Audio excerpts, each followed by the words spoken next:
আমার মধ্যে হলো অনন্ত দোষ। আমার মধ্যে কি মা বলো? অনন্ত দোষ। আর অনন্ত গুণ হচ্ছে আমার ভগবানের মধ্যে। মা এই জগতে প্রত্যেকের মধ্যে, বিশেষত আমি আমার কথাই বলি, আমার মধ্যে অনন্ত দোষ রয়েছে।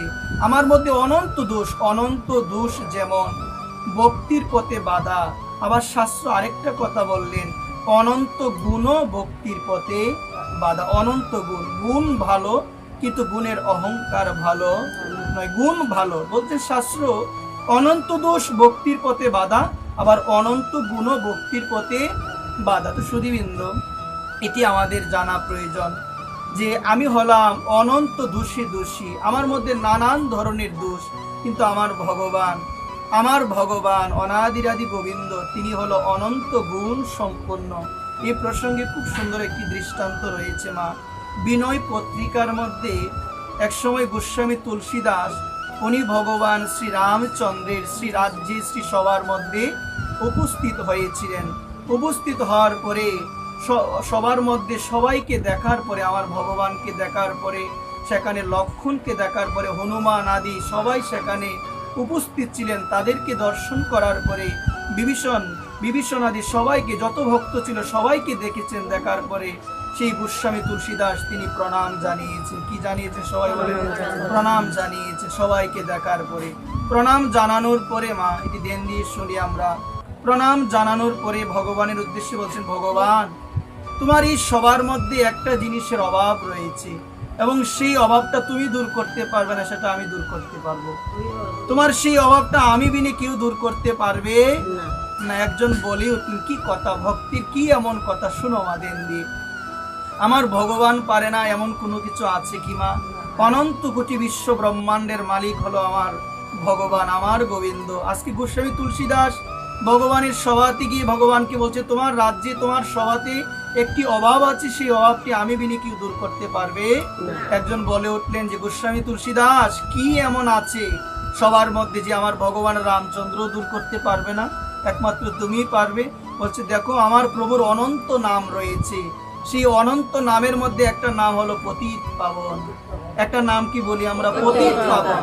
আমার প্রভুর অনন্ত নাম, সেই অনন্ত নামের মধ্যে একটা নাম হলো পতিত পাবন।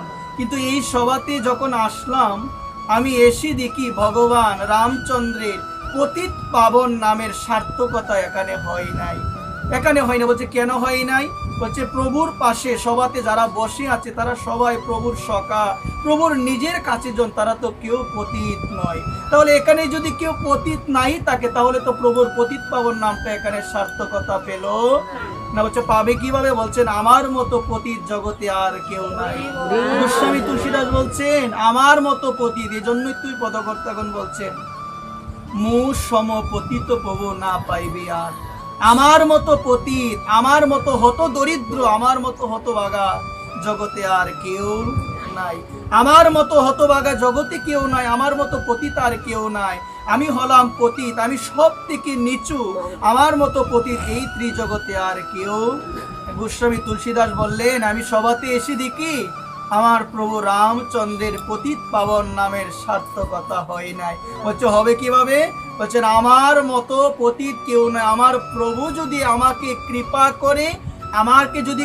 করে, আমি যদি এই সবাই থাকতে পারি, আমার মতো পতিত যদি এখানে থাকে, তাহলে আমার প্রভুর পতিত পাবন নামের সার্থকতা হবে। এটাই ভরসা আমাদের জীবনে। সুধীবৃন্দ, আমাদের জীবনের ভরসা হলো একটি, রেখে দাও।